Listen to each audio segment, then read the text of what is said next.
नमस्कार, times of Swaraj में आप सबों का स्वागत है और मैं हूं संतोष सिंह। और आज हम टाइम्स ऑफ स्वराज में चर्चा कर रहे हैं कि संसद भवन पर जिस तरीके से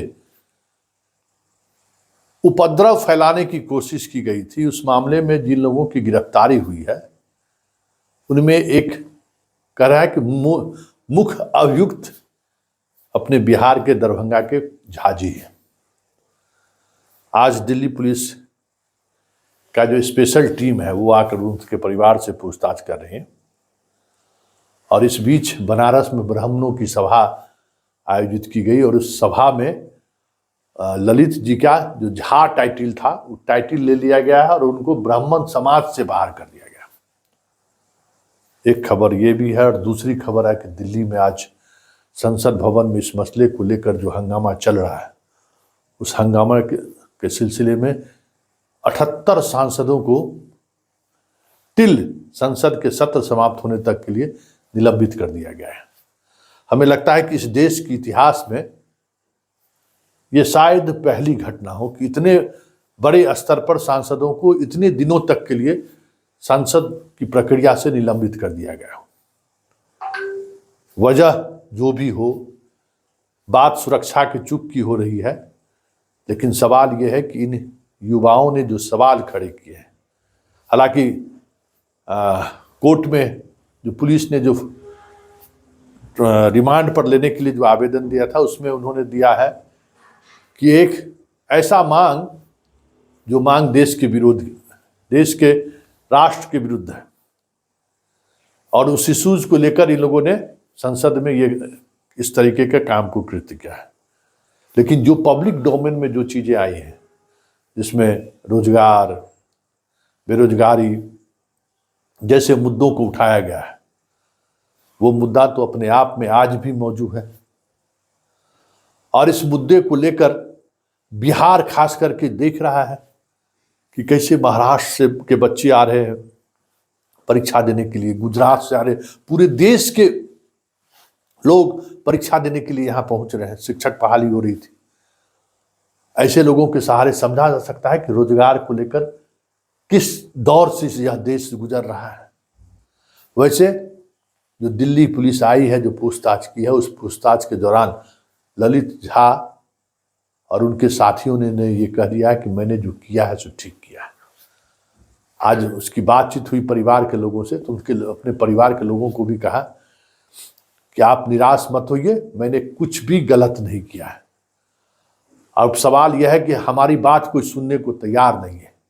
मीडिया के पास जाते हैं तो वो खबर नहीं चलाती है, तो फिर हम करें तो करें क्या?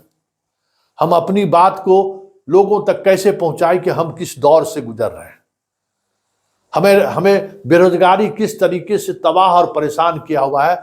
हम कैसे बताएं कि एक बाप जो 30 साल पहले बिहार छोड़कर कोलकाता पहुंचता है, बड़ी उम्मीद से अपने बच्चों को लालन पालन करता है, अच्छे नंबर से मैं पास करता हूं 10th, लेकिन महज 7 लाख रुपया नहीं होने के कारण, मतलब मेडिकल का फीस जमा नहीं करने की वजह से गरीबी की हालत, मेरी तंगी हालत ऐसी थी कि मैं डॉक्टर नहीं बन सका। फिर मैं कोचिंग इंस्टीट्यूट चलाना शुरू किया, बच्चों को पढ़ाना शुरू किया, तो हाल के वर्षों में जो वैकेंसी पहले आती थी, रेलवे, एसएससी, इन लोगों की वैकेंसी ही आना बंद हो गया। बैंक की वैकेंसी आनी बंद हो गई, वो संख्या नहीं रहा। धीरे धीरे कोचिंग भी मेरा बंद हो गया। तो मैं अपनी व्यथा किससे कहूं? कौन मेरी बात सुनने को तैयार है? मेरी बात कोई सुनने को तैयार नहीं है। फिर हमने ये सोचा कि संसद भवन पर पहुंचकर ही सही अपने देश को सुनाए कि देखिए देश किस हालात में है। जो एक मोटी चमड़ी वाली स्थिति बन गई है इस देश के लोगों का, उस देश के लोगों को हम सुनाएं, समझाएं कि हमारा देश कहाँ है। रोजगार के मौके पर, बेरोजगारी के मसले पर किस तरीके से आज की युवा पीढ़ी तिल तिल कर मर रहा है। इसलिए मैंने जो कुछ भी किया सही किया।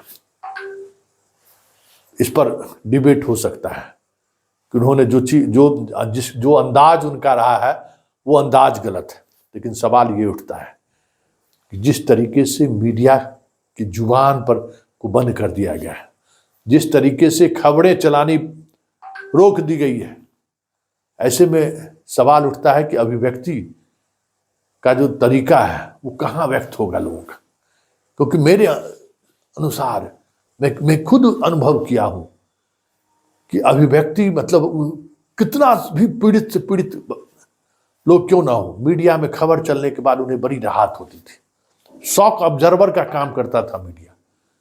लेकिन अभी मीडिया का क्या हालत है, कैसे क्या चल रहा है वो देख ही रहे हैं।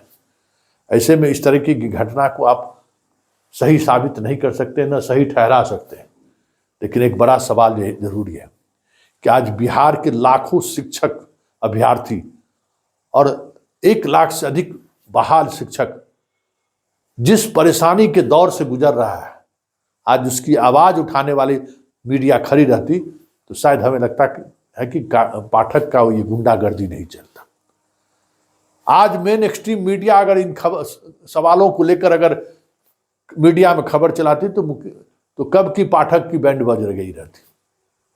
लेकिन ये देश जिस दिशा में जा रही है, जिस रफ्तार से जा रही है, जिस तरीके से हिंदू मुसलमान, भारत पाकिस्तान, धर्मांता का चश्मा हमारे आंखों पर चढ़ता जा रहा है, ऐसे में इस तरीके का उबाल होना स्वाभाविक है, ये हर कोई मानता है। लेकिन चलते चलते एक सवाल ये भी है कि अगर वाकई में यूथ के अंदर इस तरीके की गुस्सा है तो फिर उस गुस्सा का प्रकटीकरण का जो तरीका है, अगर ये तरीका इस तरीके से बढ़ना शुरू हो जाए तो फिर देश को संभालना